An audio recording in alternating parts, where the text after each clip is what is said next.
Pemerintah Kabupaten Sidoarjo menutup seluruh aktivitas Desa Waru di Kecamatan Waru karena menjadi klaster baru penyebaran COVID-19.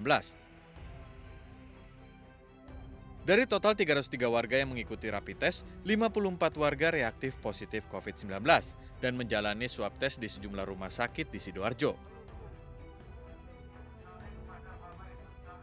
Sebelumnya 2 warga meninggal dunia akibat terpapar COVID-19. Petugas gabungan pun berpatroli dan memberi tanda khusus bagi rumah warga yang terpapar virus corona. Selain Desa Waru, di Desa Pepelegi juga ada keluarga yang membuka peti mati dan memandikan jenazah anggota keluarganya yang positif corona. Hal ini tentu menjadi perhatian pemerintah daerah. Karena angka penularan COVID-19 di kota Surabaya masih tinggi, serta menghindari biasnya informasi di masyarakat, Pemprov Jawa Timur pun memastikan bahwa pelaksanaan sholat Idul Fitri 1441 Hijriah di Masjid Al-Akbar Surabaya tidak akan digelar. Hal ini sesuai dengan keputusan yang diambil dalam rapat yang digelar di Gedung Negara Gerahadi Surabaya. Kami menyusuli surat kami tanggal 14 Mei 2020 nomor 451-7809/012/2020 sehubungan perihal himbauan kafir takbir dan salat Idul Fitri Masjid Al-Akbar ya. Hanya masjid, kami menyampaikan Masjid Al-Akbar. Karena surat yang kemarin kami sampaikan juga kepada Masjid Al-Akbar. Hingga hari ini jumlah pasien positif di Jawa Timur mencapai 2.377 dengan 222 orang meninggal dunia dan 375 orang sembuh. Pemprov Jawa Timur terus berupaya menekan angka penyebaran corona dengan sosialisasi terkait penggunaan masker dan jaga jarak ketika berada di luar rumah. Tim Liputan iNews melaporkan. Selengkapnya mengenai klaster baru di Jawa Timur, sudah bergabung bersama kami ada Gubernur Jawa Timur Khofifah Indar Parawansa dan Zubairi Yurban, Ketua Satgas COVID-19 ID. Assalamualaikum, selamat sore Ibu Khofifah dan Prof. Zubairi. Ya, assalamualaikum warahmatullahi wabarakatuh. Selamat sore. Baik, saya ke Ibu Khofifah terlebih dahulu. Ibu Khofifah, sebentar lagi umat Islam akan menyambut Lebaran. Ibu, apakah Pemprov Jawa Timur akan memperbolehkan begitu warga untuk sholat Id di masjid? Ya, kami menghimbau dengan sangat untuk melaksanakan sholat Id di rumah masing-masing. Karena hari ini seluruh kabupaten kota di Jawa Timur sudah masuk zona merah. Pada saat di mana ada kerumunan massa, potensial kemungkinan terjadinya penyebaran virus COVID-19 itu tidak bisa dihindarkan. Oleh karena itu, hal-hal yang bisa menghindarkan dari ketidakbaikan itu harus didahulukan daripada melaksanakan kebaikan itu sendiri. Jadi kalau kaidah usul fikihnya Mbak Lofi, darul mafasid muqaddamun ala jalbil masolih. Jadi menghindarkan dari ketidakbaikan atau keburukan itu harus didahulukan daripada melakukan kebaikan. Oleh karena itu, terhadap kemungkinan terjadinya potensi penyebaran virus COVID-19 itu tinggi potensinya jika ada di dalam sebuah kerumunan. Maka ini harus dihindarkan untuk kebaikan, penyelamatan, dan perlindungan dari seluruh warga bangsa ini, terutama yang ada di Jawa Timur. Tapi bentuknya hanya himbauan begitu Bu, bukan dilarang sama sekali ya? Nah, jadi kami juga tadi sudah rakor bersama Forkopimda Kabupaten Kota, kami juga Forkopimda Provinsi, ada Pak Pangdam, Pak Kapolda, Pak Kajati, juga Kabinda. Kami menyampaikan seluruh jajaran 3 pilar di lini paling bawah. 3 pilar lini paling bawah itu kan berarti ada Lurah atau Kades, Babinsa dan Babin Kamtipmas. Kita harapkan mereka 3 pilar ini melakukan konsolidasi di lini terbawah supaya masing-masing bisa tersosialisasikan bahwa hari ini melaksanakan sholat Id di rumah adalah merupakan pilihan yang paling aman, paling terlindungi dari kemungkinan tertularnya penyebaran COVID-19 ini. Oke. Ya. Bu Gubernur, spesifik berbicara soal klaster baru di Sidoarjo. Ini lagi-lagi kaitannya dengan disiplin dan juga literasi masyarakat mengenai bagaimana penanganan jenazah pasien COVID-19. Apa yang terjadi di sana, Bu? Jadi begini, kami 3 hari yang lalu langsung ke Sidoarjo. Jadi jam 10 malam saya dan tim datang ke Pendopo, Pak PLT Bupati, juga Pak Dandim Kapolres, dan Dinkes juga Direktur RSUD Sidoarjo menjelaskan, karena saya bertanya tentang hal yang saya dapatkan informasi apakah betul dan seterusnya. Kita memang menyampaikan bahwa sebetulnya protokolnya sangat jelas. Kalau ini jenazah sudah terkonfirmasi positif dan meninggal di rumah sakit, maka harusnya sesuai protokol dari rumah sakit langsung dibawa ke tempat pemulasaraan jenazah dengan SOP semua yang akan melakukan proses pemulasaraan juga menggunakan APD lengkap. Dan atas hal ini Dinkes juga sudah mengingatkan rumah sakit di mana proses terjadinya pemulangan jenazah ke rumah keluarga, tidak langsung ke tempat pemakaman. Jadi kami langsung koordinasi malam itu juga dengan PLT Bupati dan seluruh Forkopimda termasuk Kepala Dinas Kesehatan dan pimpinan rumah sakit.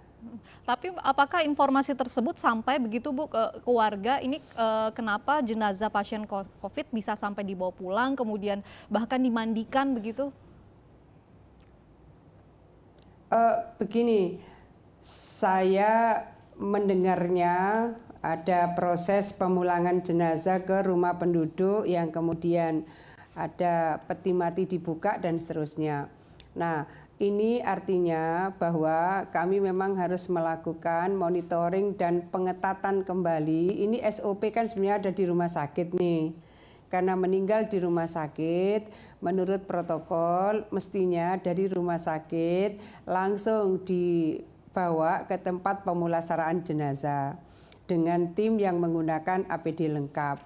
Jadi ini yang kemudian kami sudah konfirmasi ke Dinkes. Dinkes katanya juga sudah menegur rumah sakit di mana saya tidak tahu prosesnya mengizinkan atau dipaksa keluarga sehingga jenazah yang sudah di dalam peti jenazah akhirnya kemudian dibawa ke rumah duka dulu, tidak langsung dimakamkan.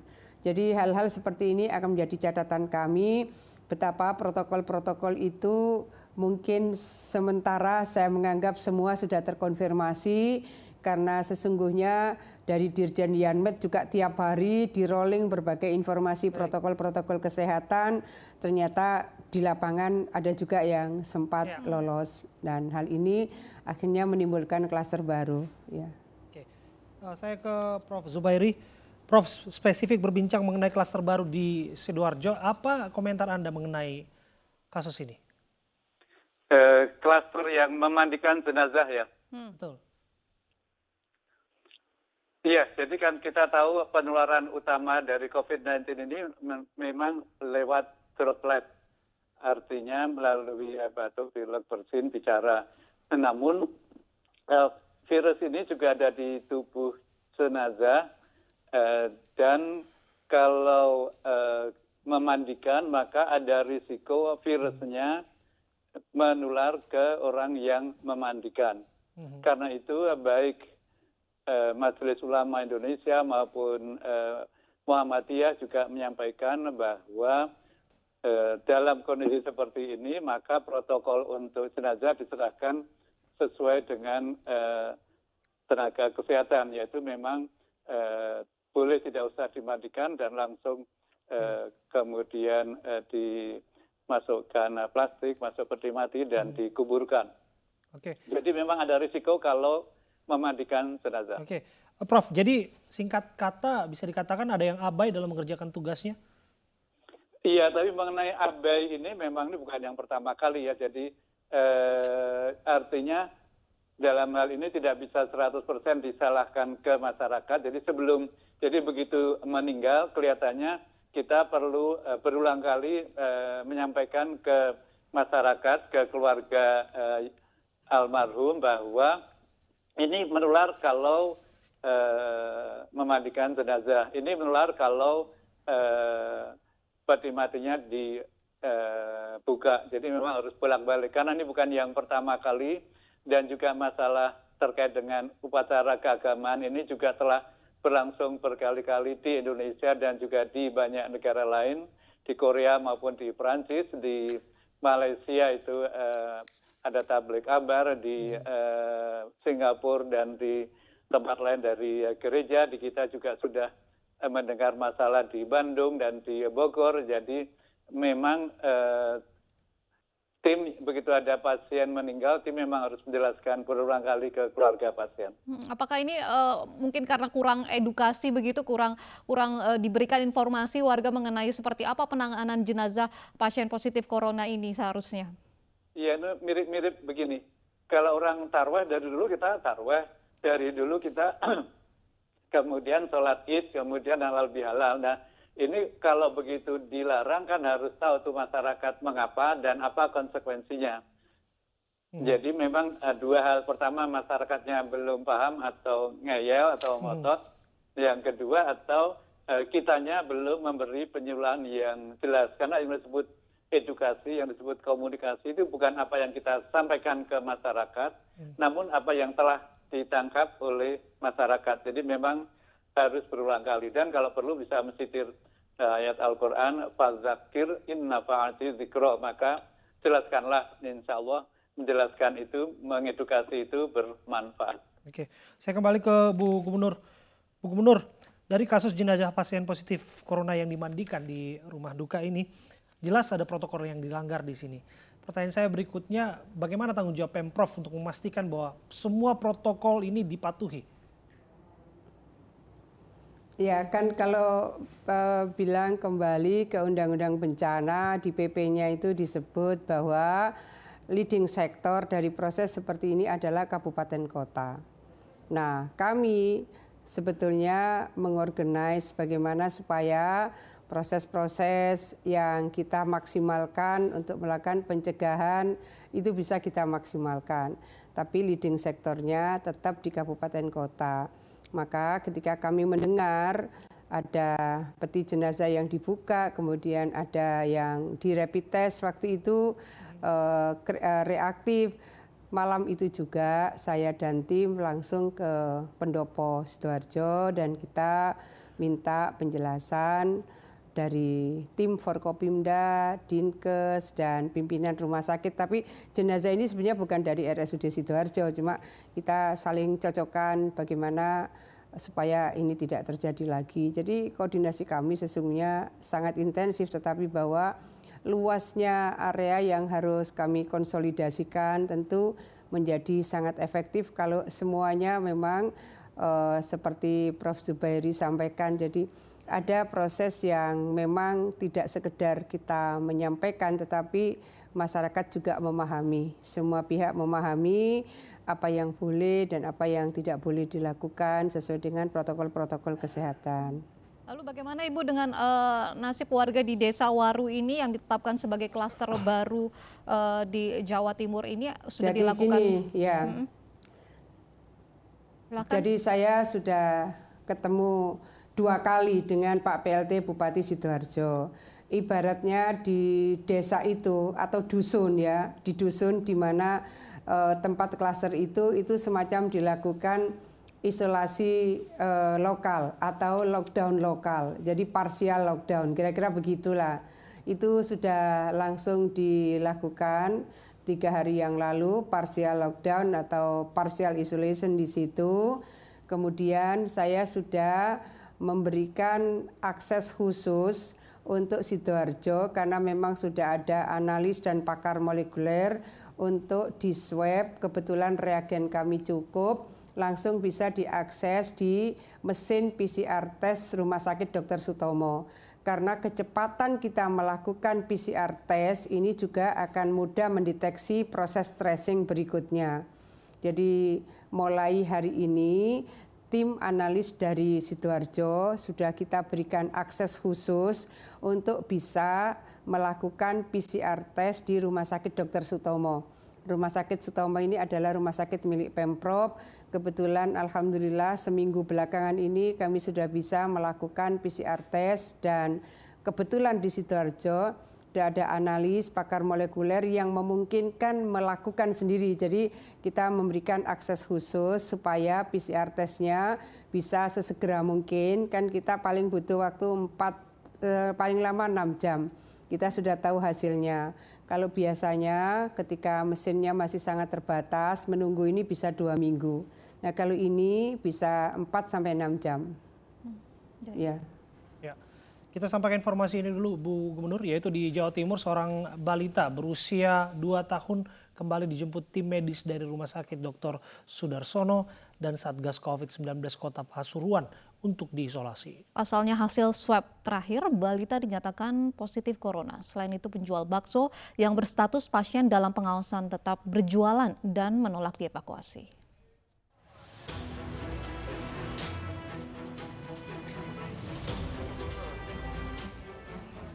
Balita laki-laki asal Lecari, Kota Pasuruan, Jawa Timur kembali jalani isolasi di Rumah Sakit Dr. Sudarsono. Satgas COVID-19 Kota Pasuruan menyatakan swab balita berusia 2 tahun itu kembali menunjukkan hasil positif. Padahal sebelumnya pasien sempat dinyatakan sehat dari infeksi virus corona. Jadi balita itu dirawat di Rumah Sakit Bangil tanggal 18 sampai tanggal 11 Mei. Pulang karena membaik dan kemudian karena hasil swabnya baru keluar kemarin, setelah hasil swab positif saya isolasikan di Rumah Sakit Umum Sudarsono. Selain mengevakuasi balita laki-laki ke rumah sakit, tim kesehatan juga turut mengisolasi 12 orang anggota keluarga balita. Seorang penjual bakso di Surabaya, Jawa Timur yang berstatus pasien dalam pengawasan justru tetap berjualan. Tim Hunter COVID-19 mengevakuasi tukang bakso ini saat sedang berjualan di Jalan Bendul Merisi. Proses evakuasi sempat berjalan alot karena pasien menolak dievakuasi. Pasien sebelumnya sudah diminta pihak setempat untuk jalani isolasi mandiri di rumah, namun pasien tetap berjualan. Pedagang bakso ini berstatus PDP karena tinggal satu lingkungan bersama salah seorang karyawan pabrik rokok yang positif corona di Jalan Bendul Merisi, Surabaya. Sementara itu, seorang perawat Rumah Sakit Royal Surabaya, Jawa Timur yang tengah hamil 4 bulan meninggal dunia diduga terpapar COVID-19. Setelah mendapatkan perawatan intensif, nyawa perawat bernama Ari Puspitasari tidak tertolong dan dinyatakan meninggal dunia bersama bayi yang dikandungnya Senin siang. Meninggalnya perawat rumah sakit yang sempat viral dibenarkan Ketua Tim Tracing Gugus Tugas Penanganan COVID-19 Jatim, Dr. Kohar Hari Santoso, namun hasil swabnya belum keluar apakah positif atau tidak. Tim Liputan iNews melaporkan.